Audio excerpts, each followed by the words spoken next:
This is White Coat Investor Podcast number 186. Pilots are high-income professionals too. We're recording this, let's see, it's the 17th of November. This is going to run on the 26th of November, so just a few days from now. And I hope you are staying safe out there in this pandemic. Let's start with a word from our sponsor. This podcast is sponsored by Bob Baiani at drdisabilityquotes.com. That's drdisabilityquotes.com. He's an independent provider of disability insurance planning solutions to the medical community in every state and a longtime White Coat Investor sponsor. He specializes in working with residents and fellows early in their careers to set up sound financial and insurance strategies. If you need to review your disability insurance coverage to make sure it meets your needs, or if you just haven't gotten around to getting this critical insurance in place, contact Bob at drdisabilityquotes.com. You can email him info@drdisabilityquotes.com, or just pick up the phone and call at 973-771-9100. All right, our quote of the day today comes from Ray Dalio, who says, "He who lives by the crystal ball must get used to eating a lot of broken glass." And I think that is very true. I've tried to set up my portfolio so that I don't have to have a functioning crystal ball in order to reach my financial goals.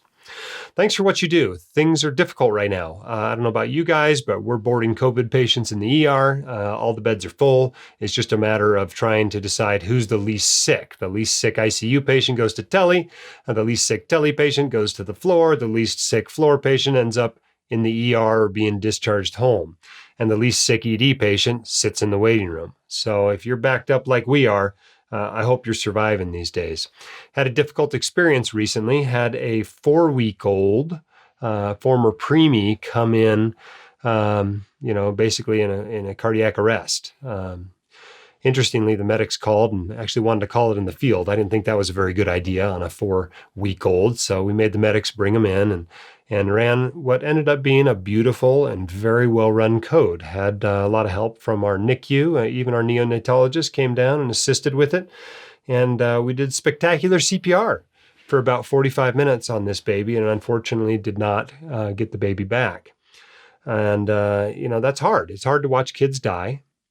It's hard to see consequences of the choices parents make affect their children. And all of you also have difficult jobs. And so if nobody's told you thank you today, I wanted to tell you thank you for what you do. It's not easy work. This is Continuing Financial Education Week. If you don't read the blog or get the newsletters, you may not realize that, but we do this every year. I talk about some of the books I've read recently, recommend some of them to you. I tell people that they need to do some continuing financial education every year. Now, that might be following a blog and reading one good financial book a year. It might be going to a conference. It might be taking an online course, whatever it is for you. We're trying to facilitate that this week. So we've actually got our online courses on sale. They are 10% off. And if you buy either our CFE 2020 course, or if you buy our classic Fire Your Financial Advisor course, the one that helps you get a written financial plan in place, we are offering those at a 10% discount. But wait, there's more. If you buy it, we're also giving you 13 extra hours of content from WC Icon Park City. So there's a lot of great stuff in there on burnout. Jonathan Clements, Bill Bernstein, Mike Piper, all kinds of great people are included in that conference as well. So it's kind of like even better than a 2-for-1 deal. It goes through Monday, November 30th at midnight Mountain Time. Then the sale's over. It's still a great deal at regular price, but if you want an even better price, now is the time.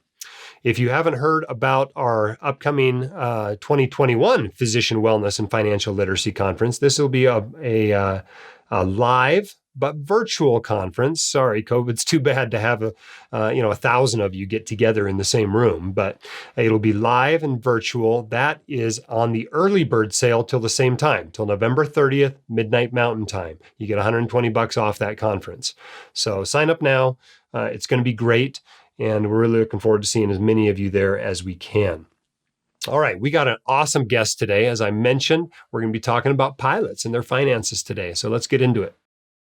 All right, we have a special guest today on the White Coat Investor Podcast. We have Jason Depew. Did I pronounce that right? Is it Depew? That's correct. No, that's good. Or good. Emmett, which is his call sign. He is the author of Pilot Math, Treasure Bath.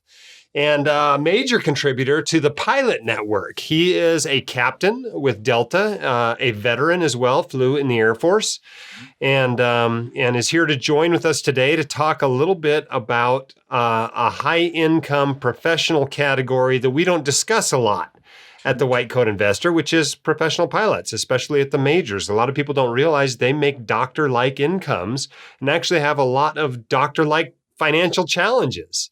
Welcome to the White Coat Investor podcast, Jason. Thanks, Jim. Great to be here. All right. So tell us what the upbringing is like of someone who writes a book to help pilots get a fair shake on Wall Street. Yeah, kind of pretentious, huh? I grew up kind of solid middle class. We didn't really want for anything, but I never had the name brands. I was never the cool kid at school as far as that stuff goes. Learned hard work and caring about other people, and good grades were kind of assumed. It was just expected. If you didn't get a good grade, what's going wrong, right? And as part of that, I learned to write well. I learned to speak, and kind of got confidence. And then as I progressed, I went to college, did some flight instructing, and gained a lot of confidence in teaching things to other people. And then as I was applying for airlines, I realized that a lot of people were kind of lost on the process of how to do that. So I would start putting out answers online, here's how to do this, here's how to do that, and got a lot of good feedback. And eventually when I discovered, the FIRE movement, personal finance, my wife and I had kind of already been doing good stuff, but I realized that I had the expertise to formulate and communicate an argument really well and communicate that to pilots.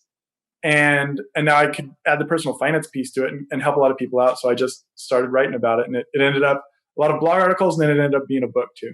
Cool. Now you went to the academy. I did, yeah. Right, Air Force Academy. They're in Colorado Springs, so it's not an easy school to get into. No. And then what did you fly in the Air Force? I flew a bunch of stuff. I flew the B-1 bomber, so it's the big one that with the wings that sweep back and forth, and it's supersonic. Then I flew a little single-engine turboprop called the Pilatus PC-12 for special operations as a spy plane. I got to teach pilot training flying the T-6, which is the most fun trainer you could possibly imagine, just aerobatic, upside down, fast, powerful, all of it. And then I got to fly a big business jet called the Global Express. It's Bombardier's biggest business jet. And flew that in Afghanistan too. So 10 years in, or how many? 11 years of active duty, and I'm still in the reserves working for the Air Force Academy. Because you pretty much have to spend 10 once they train you as a pilot, That's right? Yeah. It's a 10-year commitment. Yeah. Okay, so the financial pathway of a major airline pilot is remarkably similar to that of a doctor. You make little to no income for a decade, then pretty good income for as long as you can go without burning out. Right.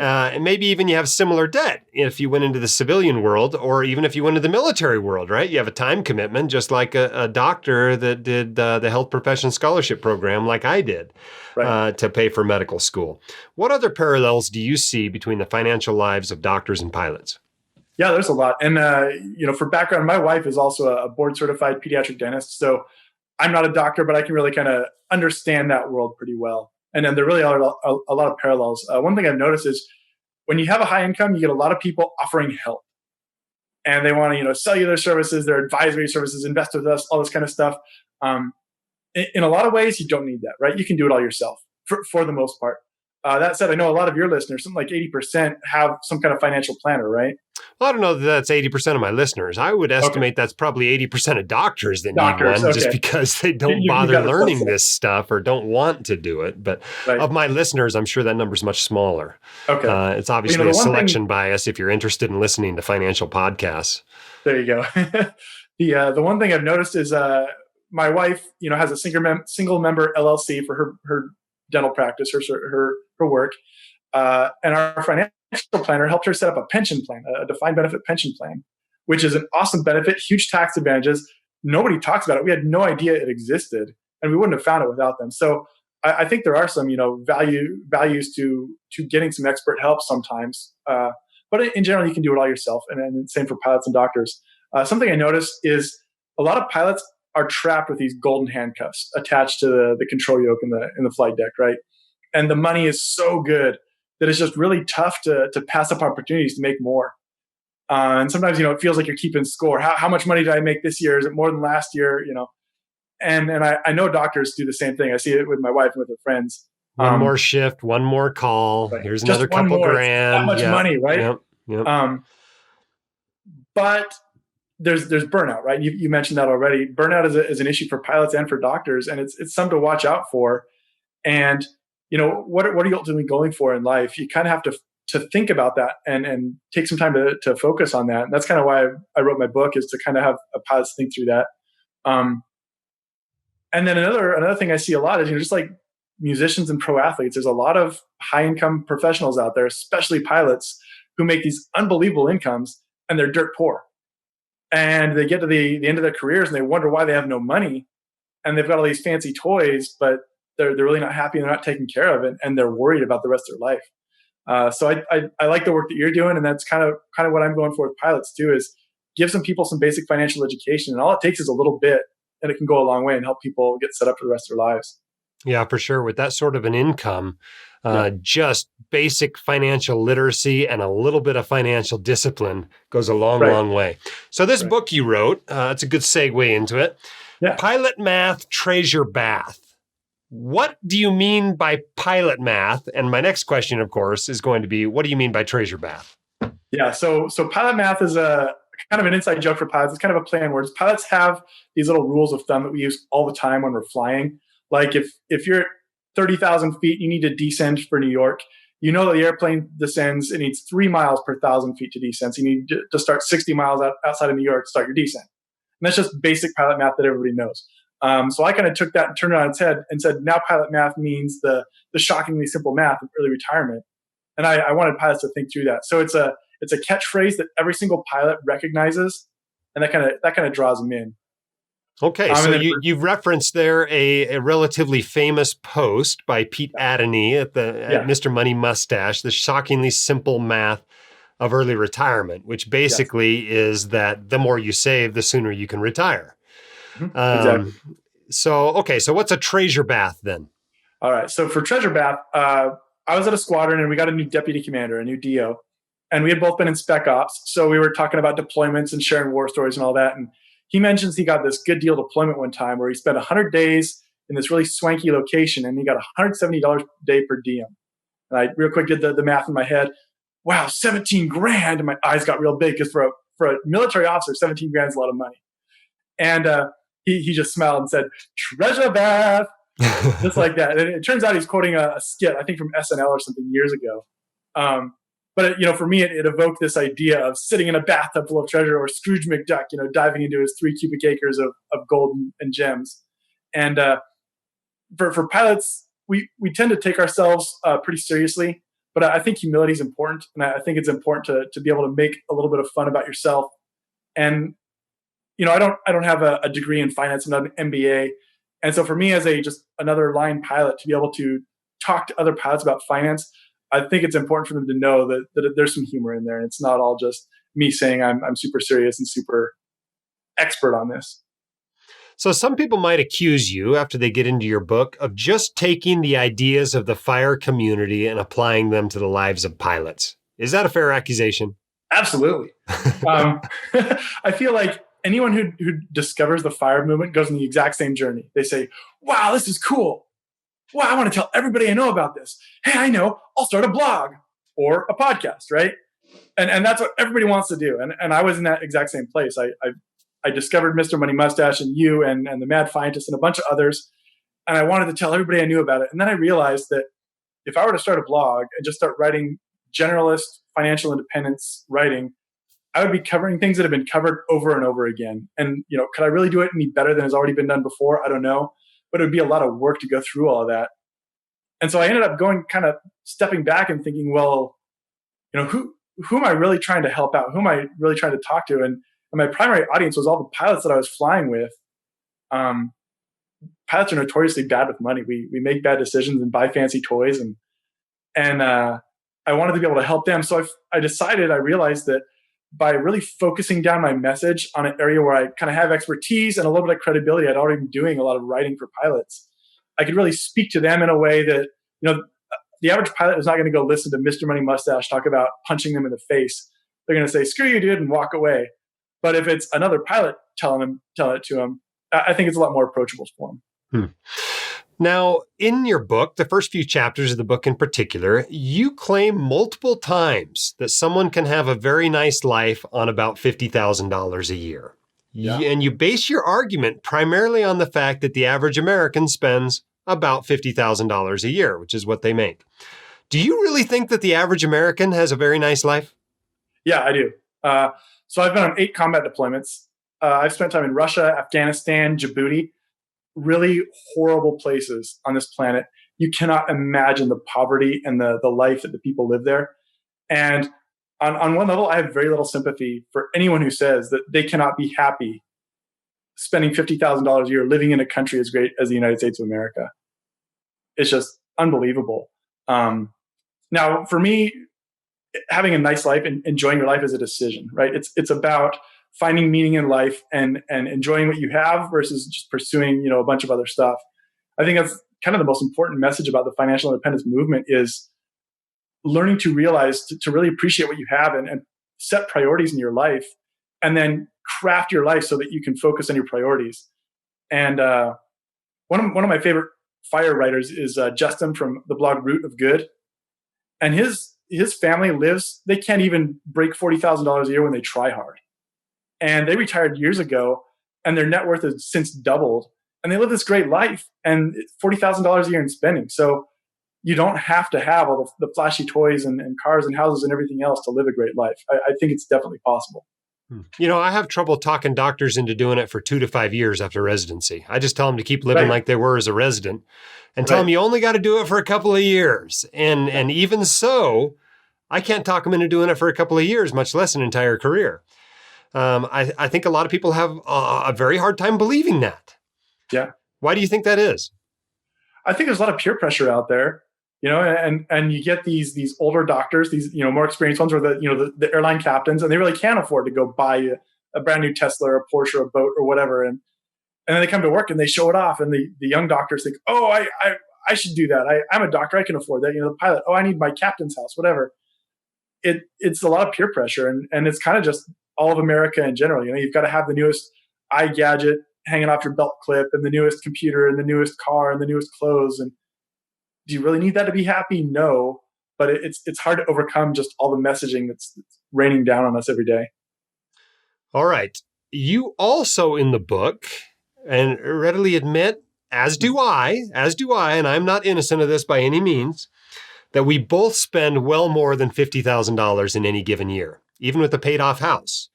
Do you feel hypocritical at all telling people to do something when you're actually doing something else? A little bit, yeah.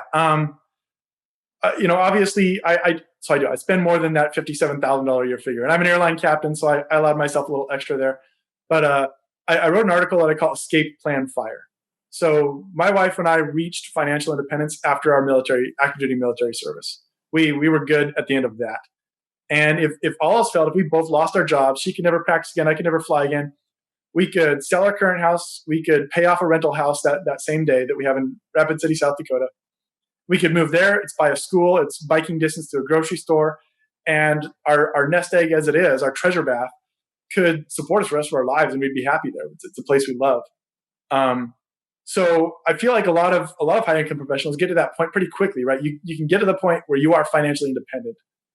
And if you had to, you could scale back. So in the meantime, you're making more money. Okay, spend a little more. Something I try to do is I try to go out and do good in the world. I mentor a lot of young people. I teach a lot of pilots. I do a lot of online writing and a lot of basically career consulting for pilots for free. And I try to make a difference in the world because I now have the opportunity and the freedom where I'm not just scraping to get by. So I can kind of put that effort to good use. Now, I found an interesting shift in the book. I don't know, a third of the way into it, halfway into it, you decided to run some calculations and you decided not to use that $57,000 figure you had talked about in the beginning of the book. You actually let them double it. You said, okay, this still works if you spend $116,000 a year. And you felt that was maybe more realistic for a major airplane or major airline captain.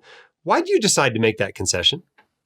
I think it was my wife actually that convinced me, as she was helping read through drafts. Like we kind of talked about the peer pressure and the consumerism in our culture. there's the classic fire bloggers like Early Retirement Extreme who lived on like $7,000 or $8,000 a year, Mr. Money Mustache, and these guys. The average pilot or probably doctor is not going to listen to him. A pilot's default answer to a guy like that is "F you, I'm smarter than you," right? So they're not going to listen to that message. And I really wanted to be able to reach them. So I had to kind of set things at their level and show them that, no, you're not going to have to cut things down to the bone. You just make a few small tweaks. And I think the targets I set out are very attainable. And then, again, being a high income earner, when you go from first officer to captain is where I did that change from $57,000 a year to 116. When you make that upgrade, it's $100,000 a year pay raise. So, if you spend most of that extra spending, okay, fine. You're still going to get there. The math still works. It's like we keep saying, it's shockingly simple to set your family up forever and really kind of even set up generational wealth that way. Now, in the book, you talk a little bit about healthcare, and you throw a figure out there of something like $5,000 a year for healthcare and talk about how that's plenty. And I'm sitting there looking at my $1,200 a month health insurance premium on a high deductible insurance policy, thinking maybe you're a little out of touch on this subject. Without Obamacare subsidies, Medicaid, TRICARE, or an employer paying for healthcare, how in the world can any family expect to only pay $5,000 per year for healthcare all in? I'm not sure. And it's a great question. I used data from the Bureau of Labor Statistics for the book. They actually publish it on their website every year. So I took their data and that's straight from them for people who earn. Do you think maybe they're not counting the employer paid healthcare or the Medicaid paid healthcare? I mean, yeah, that must be it. And my healthcare, I've always thought it's not particularly great healthcare at Delta. My premiums out of pocket are $200 a month. And it's a high deductible health plan. So, we spend a couple grand above that every year, but we've gotten nowhere near $5,000 every year. It's probably something I should adjust. But your employer is paying 3/4 of that premium. Yeah, so they probably are. Yeah, right. And that's probably the big difference. So yeah, maybe I need to adjust that up. And I did in the book. I talk about if you have somebody with a chronic health condition, that's going to change your math, right? You may need to plan as part of your personal finances a different level of spending to cover that, and it's going to adjust the timeline of where you reach financial independence. But again, even if what you say are $1,200 a month. So it's a lot more. But on a doctor's income, is that really going to push you back more than 6 months or a year on reaching financial independence? Probably not. So just be smart about it and run the numbers for yourself. Yeah, I think that's a fair point. I agree that doctors can afford it and still reach financial independence. Yeah. I find it interesting. I talk to people that, own businesses or they're physicians or whatever. These people that make too much money to get any sort of subsidy on their healthcare. And they're like, yeah, I'm out $25,000 a year before the insurance company starts paying anything, because they got to buy their premiums and then they got to meet the deductible, Right. So, and that's a nationwide problem. That's not limited to us, right? That's the big debate. And, with the new government and everything, what are we going to do about healthcare? Is there a way to make it better? And, that's something really your listeners are uniquely suited to influence. They can probably put out ideas on how to reform or fix or improve healthcare and health insurance and make it, affordable, good access, high quality. How do you get all those things? I would love to see more work on that. And there's definitely a long way to go, I think. Yeah, great segue for my next question. Doctors in many countries. I had somebody on from Australia a few weeks ago. They're unionized, a bit like major airline pilots. And perhaps if the U.S. goes to a single-payer healthcare system, there could be a scenario where doctors here unionize. Mm-hmm. Can you tell us what you see as the benefits and drawbacks of being part of a relatively powerful union? Yeah. It's strange for me. I'm still getting used to it. In the military, there is no union. The closest thing we have is the Lieutenants Protection Association, the LPA. That's more like a militant kind of guerrilla underground group to keep the big brass off our backs. But, the airlines do have powerful unions. We have ALPA, the Airline Pilots Association, and it's international. It covers dozens, if not hundreds of airlines. Although each individual airline is somewhat autonomous. We have our own council, and it kind of decides stuff for our airline. So I can't speak to a full nationwide union, but I will say that it's effective. It's impressive. If you look at an industry like the cruise ship industry, which is similar to aviation, the people that work on cruise ships get treated terribly. The pay is horrible. The work rules are horrible. the conditions are just not good. And it could very easily be like that for airline pilots, if not for our union. And we have this rock solid contract, and it protects us in a lot of situations. We have these great rules. Like I commute to New York from Tampa. That's how I get to work every time I go to work. And so I have to ride standby on our jets to get there. And as long as I have a seat reserved on one flight and then a backup at least a couple hours later, if my flights don't work out, I'm not in trouble. And most jobs, you don't show up for work, you could get fired. But my contract protects me, and that's huge. So it is nice to have. At the same time, unions are slow. They're extremely expensive. I pay 1.85% of my income to the union forever. There's a lot of politics and infighting, and it's frustrating to watch. But they can do a lot of good things. So I think unionizing it can be really good, and you can. And sometimes you can get above market value for salary and for work rules, but you also have to watch for there are some consequences, I guess, to it.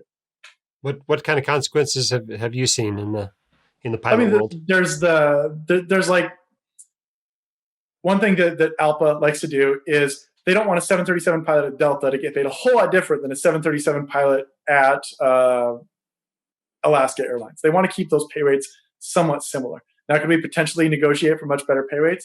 Sure, but they're not going to want to really do that if it makes Alaska look that much worse if they're also an ALPA carrier, right? So as a doctor, maybe you make a great high income and you've got this great practice in a great spot, but if the union starts setting rules on how much you can charge for this or that procedure, kind of like insurance does anyway, but they could potentially limit your income potential there, which would definitely be a drawback. So maybe good for the people in a bad payer mix kind of area, and bad for the people in a good one. Yeah. Fair enough. All right. So you're obviously a little biased. You fly for Delta, but what are the best airlines to work for and which are the worst? Yeah. So the way I see there's kind of three tiers to airlines. There's the majors. They fly big airplanes. They usually have international service. So you got Delta, United, American, and then I lump Southwest in there. They're just a big enough player. And then on the cargo side, FedEx and UPS are also great companies. So all those companies are great to work for. Some are better than others. But I have friends at every single one, and every one of them is happy. They love their company wherever they're working. The next kind of tier down from that is the smaller carriers. They still fly big 737s or Airbus A320s. It's like Frontier, Spirit, JetBlue, Alaska, Sun Country. And then there's some cargo carriers that even fly big airplanes like Atlas or Southern Air that they work for basically DHL or Amazon. They're the Amazon Prime contractor. And they're good companies, but the scope of what they do is a little bit smaller and the work rules aren't quite as good. And then you have the regional airlines, the small regional jets, the puddle jumpers, some people call them. And there's actually like 24 of those in the country. And the pay isn't as good. The work rules aren't as good. Most people, it's not a forever job. So kind of everybody's always trying to work up to those majors. And you're kind of paying your dues in the lower places. Working in a regional might be like a doctor being a resident and an intern for a few years. And after you've done that for a while, then you can move up and be an attending. That's like going to the major airlines. All right. Can you talk about the financial advantages of picking the right place to live as a pilot? You mentioned these several times in your book, although it doesn't seem that you've maybe necessarily chosen to do that in at least some of the recommendations you make to maximize income. Yeah. So, again, the book is about money, but, mostly I'm trying to get people in a mindset of figuring out what's important in life and prioritizing that, right? So my wife doesn't love winter, so we live in Florida, and it's wonderful. We love Tampa. It's a great place. It does cost me time to commute up to New York before and after every trip. I've got a buddy who lives in LA, another Air Force buddy who flies for Delta. He doesn't commute. He can drive to work every day, and so he can pick up last-minute trips. And at our company, those can pay double pay sometimes, which is just amazing. It's really great pay. And we compared numbers one year, and he made an extra 50 grand per year just living in base, as we say, not having to ride a jet to commute to work. So it's a big difference. And I think that can get even bigger over time as you start making more money. So I always recommend to people, if you can find a place you will love to live where you don't have to commute, that's good. Do it. And for me, that's within like 2 hours driving distance of an airport, because you're only driving to the airport a couple times a month. Now, you also have the airline pilots have the longest commutes of anybody I've ever heard of, right? Yeah. I mean, you're flying to New York. Your commute goes over what, 6 or 7 states, right? Yeah. I mean, that seems to give you a lot of opportunities to do geographic arbitrage. Yeah. It To live does. someplace that's relatively cheap. I don't know. Do you pay Florida income taxes Yeah. or New York? So you're in Florida, so you're not paying state income tax. Yeah. I'm a So Florida resident. there's one huge advantage of commuting up to New York for your work. Right. Yeah. In a way, why would you live in a state that charges an income tax when you could save 6% on airline pilot pay, right? Or maybe there's somewhere else in the world that you just really want to live. I have some friends, they're both Air Force pilots, now Delta pilots, who live in Salt Lake City. They live downtown Salt Lake. It's a great place. They are a half hour from the ski slopes, and they live in base, and so they can make all that extra Delta pay if they want. When I started at my company, my wife was still in the Air Force. She was assigned at RAF Lakenheath in England. So I commuted from England to New York for work. And it was awesome. It's super easy to do. So anywhere in the world, really, that you want to live, you can. It's wonderful. It's a really nice benefit. You bring back a lot of memories when you bring up Lakenheath. I spent a Yeah. summer in Lakenheath. It was one of the best things that happened to me while I was in the Air Force, was being able It's a to go great over spot. there. My wife flew over a few days after I did with 2 young children. And what we discovered is at the main airport there in London is you can't get a skycap. You can't get anybody to help you with your luggage or your little kids. So Nope. she has a whole summer worth of luggage, 2 small kids. The oldest one would have been 4, and the younger one was 2. And she's supposed to, because I'm on shift when she lands, I can't Right. leave. She's supposed to get a bus in a foreign country, 2 hours to Lakenheath. Yep.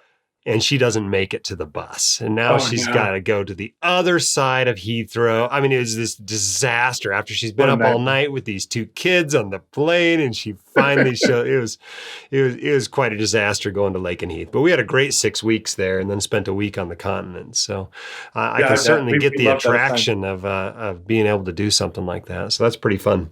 Yeah. All right. So you talk in your book about a really interesting period of time for airline pilots. You call it the dead zone, and maybe everybody in aviation calls it the dead zone. I don't know.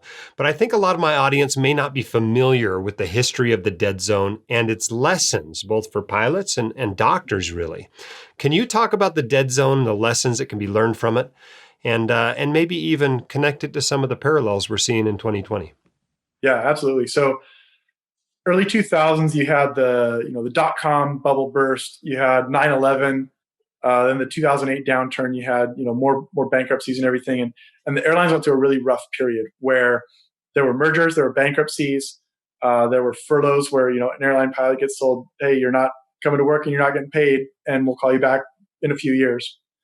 And these airline pilots used to have a really great pension. They got 60% of final average earnings for the rest of their life, which is just an insane amount of money. And so all these pilots had spent these careers with that promise and hadn't really been saving anything, expecting to have this huge pension. And now all of a sudden, just overnight, rap of a judge's gavel, that's gone forever. And so what do you do now, right? And so some of these pilots took charge of their life, and they cut their spending, they sold some of their fancy toys, they started investing heavily. And those pilots are in a great situation right now. They're at the top of their career, they're loving life, they're super happy. But others just kind of ignored reality. They refused to cut their spending, they kept all the toys, and because they were entitled to this lifestyle, the peer pressure said airline pilots have this lifestyle: big house, fancy cars, a boat, everything. And by refusing to accept reality, they didn't even start investing seriously, because they were going to use the powerful union or some lawsuits to get their pension back, because they're entitled to that. And they're still whining and complaining about that, and they're not happy people. They hate their job, they're out of shape, they're terrified of retirement because they're worried they're going to run out of money and end up starving, living in a van down by the river in a few years. And I feel bad for them. And so a lot of the reason I wrote this book was because I started encountering these guys, and I didn't want my buddies, the younger generation, to end up like that, because the industry is cyclical. There is going to be another downturn. COVID is a great example right now, right? And things have been tough, and it's going to happen again in the future. There would be something else. So I always say, I teach people, I tell people, you need to take charge of your life. You need to invest. don't rely on somebody else. And it's not just investing in money, it's investing in skills and career progression. I think having a side hustle is a valuable thing to do in case the worst happens and you need something else to do. But just realize that nobody is responsible for you or your well-being. It's all on you. And hopefully doctors, there's always going to be sick people. People are always going to need their teeth drilled. So doctors and dentists are probably a little safer than airline pilots, which is a business and travel kind of leisure market. But what if there is a really big economic downturn, or maybe you just have a really bad malpractice lawsuit that really hits you really hard? For this year, my wife's dental clinic where she works, it shut down for like 2 months, and she did not go to work and did not get paid a dime. If she'd been the only income earner for a family, we would have been in big trouble. So it's important to have that emergency fund sitting so it's usable and accessible. And it's important to have some backups, whether it's a side hustle or something that you can do just in case something happens like this. Yeah, it's really interesting. That is not an uncommon scenario among my audience. I would say most of my listeners took a 10 to 40% pay cut this year just because they weren't able to do elective procedures. Even those of us who are, you would have thought would have been on the front lines. I'm in the ER and our volumes dropped up to 40%. Right. We're sitting there at the end of March, sitting in the ER, looking at each other, twiddling our thumbs, wondering if we were going to go broke, because people were afraid to come in with their strokes and heart attacks because they thought they'd get COVID, even though we weren't seeing any COVID at the time at all. We only had 100 cases in the state a day at the time. So the likelihood of them actually coming into the ER were pretty low. Yeah. So what are airline pilots doing this year? A bunch of them been furloughed? Or are you just not getting the usual number of flights? Or what's happened to their incomes this year? Yeah, it's been really rough. Thousands of pilots and flight attendants and bag loaders and other people in the industry have been furloughed this year. And they're just, sitting around and trying to make ends meet, finding other deals. Most of the airlines offered early retirement packages for people. So a lot of people took that, and it's a great deal for them. You get like 50% pay for a few years, and you move on with your life and go on to the next thing, which is kind of cool.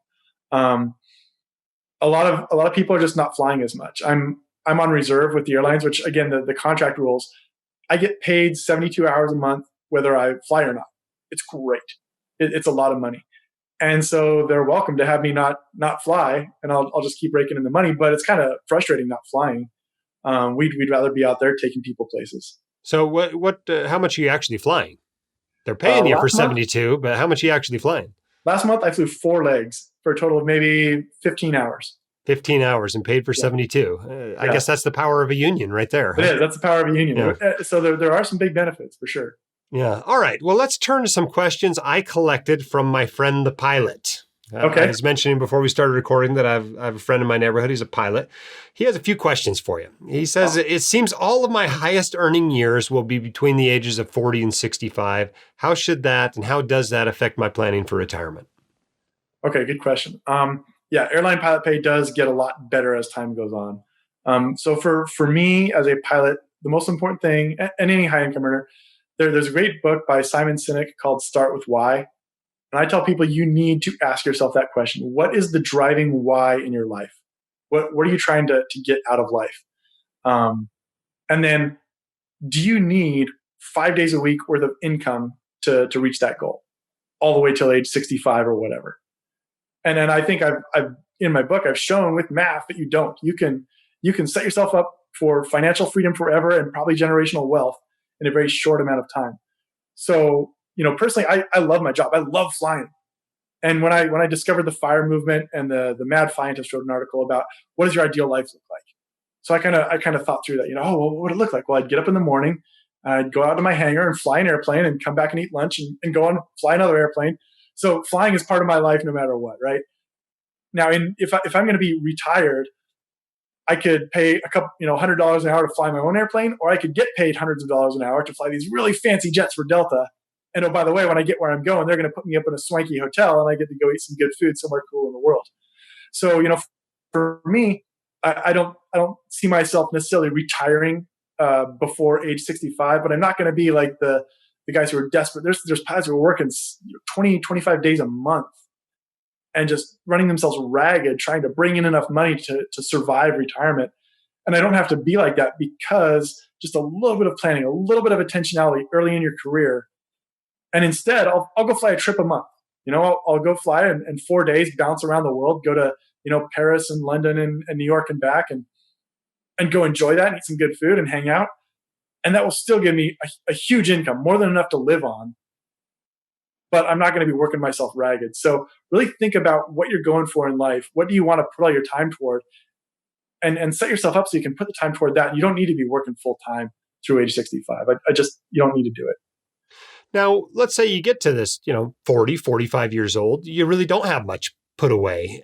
You basically just have to save more. You're making more now and you can save more, right? To get to the same place. Right. Yeah. So, like I said, when you upgrade to captain, it's $100,000 a year pay raise. If you're behind the power curve, if you haven't saved up enough yet, okay, upgrade to captain. There's $100,000 a year to dump into investments. If you're 45, you've got $20,000, 20 years, that's $2 million over the next 20 years to dump into investments. Worst case, 10 years into that, you're going to realize you have enough money. All right. His next question was a little bit about a subject that we've talked about, not only on this podcast, but already we talked about it just a few minutes ago, about a side hustle or a passive or second income. And he asks, how important is it to have a passive or second income with a career that forces you to retire at 65 or medicals you out even earlier? And I've noticed that lots of doctors have this question as well, especially this year when they saw their pay go down. Right. Do you really need a side hustle when your main hustle is making $200,000 plus? Yeah, personally, I think as long as you're intentional with your saving investing early on, you don't need a side hustle. And as long as you get that nest egg, that treasure bath to the right level, you're good, and you can just keep working. And worst case, you just fall back on what you have already and you're fine. That said, I know a lot of pilots and doctors who really get tied up. Their identity, their existence is this job, right? Someday that's going to go away. You've got to have something to live for after that point. And there's lots of articles every once in a while that pop up, that say if you retire early, your life expectancy is long, but if you retire at age 65, your life expectancy is like 3 years. And I think it's because these people have it's nothing but the job, and they're there, 12 hours a day, 5 days a week for 40 years. And when that's gone, what do they have left? So for me, I talk a lot about side hustles with pilots, but for me, the term side hustle is interchangeable with the term hobby. For me, a side hustle is a lot of work to get going. So it really needs to be something you enjoy. And it's really nothing more than a hobby that pays some money. So what are your hobbies? Anybody, any person, doctor, pilot, whatever, no matter what your income, you need some hobbies in life that are not work. And if I go to a dentist party with my wife and try to talk to her friends, if I just show up and talk nothing but airline pilot, they don't care. They're not that interested in that. We might have some conversation for a second, but there needs to be something else in my life to talk about, to enjoy. And so I've got other things that I like to do, and I encourage people to pursue that. Find other things in life that you love. All right. His last question is a little more complex. He wants to know if you can talk about strategies for VEBA 501c9 accounts. I don't even know what these are, but apparently some pilots front load their 401k contributions because once they hit the limit, the company match starts going into these VEBA accounts tax-free. It sounds like some kind of a health savings account or something. Can you talk a little bit about these accounts and the strategy to using them? It is. It's very similar to an HSA. And yeah, airline pilots make enough, and I'm sure most doctors do too, where as long as your company match and whatever you put in your 401k, you're going to max out that $58,000 a year. And now is the company going to continue matching that money for you? In a lot of jobs, no, but in the airlines, they do. The company has to keep paying. We get a 16% company contribution to the 401k, no matter what. And some airlines like mine, it just comes to us as cash, and some it goes into that VEBA, VEBA. And it's like just a big giant HSA. Now, do you potentially that could be 50 or 100 grand a year going into this VEBA. That's a lot of money for an HSA. Do you really need that? I don't know. Maybe our earlier conversation about the cost of healthcare. Maybe you do need that kind of money lying around. Probably right? Not $100,000 a year anyway. Right, not $100,000 a year. I mean, sure. even Fidelity that thinks you're going to spend hundreds of thousands of dollars on healthcare and retirement wouldn't tell you to put $100,000 in there. What is that? Exactly. What happens to it when you leave the airline? Do you roll it over into an HSA? Does it just sit in that account? It depends on each airline. Each one has different rules, but as far as I know, it's your money at those airlines, and so. Yeah, you either get to just keep the money and it stays in this VEBA and you just spend out of there. And I suspect the IRS has provisions where you can roll it into, I don't know if an HSA, but you might even be able to roll it into some kind of an IRA later. Definitely worth looking into, though. Yeah, That's a there's a lot pretty of interesting account. it is. Yeah, it's an interesting strategy. We had one. They offered us one a couple of years ago at my company, and we voted it down, thankfully, because it was not optional. All that extra money had to go in there, and I felt like I had my finances figured out. I could take care of myself. I've already got an HSA. I don't necessarily need that. Another strategy I have heard, though, is there's a lot of doctors who can justify a lot of things. Medical marijuana was a thing long before it was recreationally legal in a lot of places. Or maybe you're a pilot, you've been sitting in these bad airline seats for a long time, and you have back issues. Maybe some swimming would be therapeutic, and so maybe putting a pool in at your house for therapy is a valid way to spend this healthcare, this VEBA money. So there are some things that pilots have been able to do like that also, kind of spend that money. Interesting. So does it have less strict requirements than an HSA would? Because I'm not sure you could swing that for HSA money. I don't know if you could. Even with a doctor's prescription, I'm not sure you could put in a pool. I've heard stories of pilots making that work. I would definitely look into get some professional advice on that. But I've heard that's interesting. That happen. Okay, now we need to wrap up here soon, but you've got the ear of 30 or 40,000 high-income professionals. Now, granted, most of them are doctors, not pilots. But what else should they know that we haven't talked about in today's interview? I would say really focus on that question of what's your why in life. And if you're intentional, you can really achieve that a lot earlier in life than you think. A lot of people think you have to wait till you're 60 or 65 and then you retire and then you get started on the things you really want to do in life. It doesn't have to be that way. I average 12 days of work per month total, and I make amazing money. My wife works two or 3 days per week, and she makes even better money. You don't have to work continuously getting all this money if it's just the work and that you're just churning through it. If you can find other things in life that you enjoy, consider paring back your schedule a little bit. Consider going to a 2 or 3 days of work per week schedule. You'll still be making in the top 1% of income for all Americans. But spend time with your family, go on trips, find a hobby, mentor young people, go teach at a college, whatever you want to do. Find some other things in life that you really love, that you're really passionate about. And you can still have that gratification of using your skills, all your study, your profession, your practice. You can keep doing that. It doesn't have to be this super full-time thing that you do every day. Awesome. Jason Depew, author of Pilot Math, Treasure Bath, editor-in-chief at the Pilot Network, and Delta Captain. Thank you so much for coming on the White Coat Investor podcast and talking to us about pilot finances. Thanks, Jim. It was great to talk to you.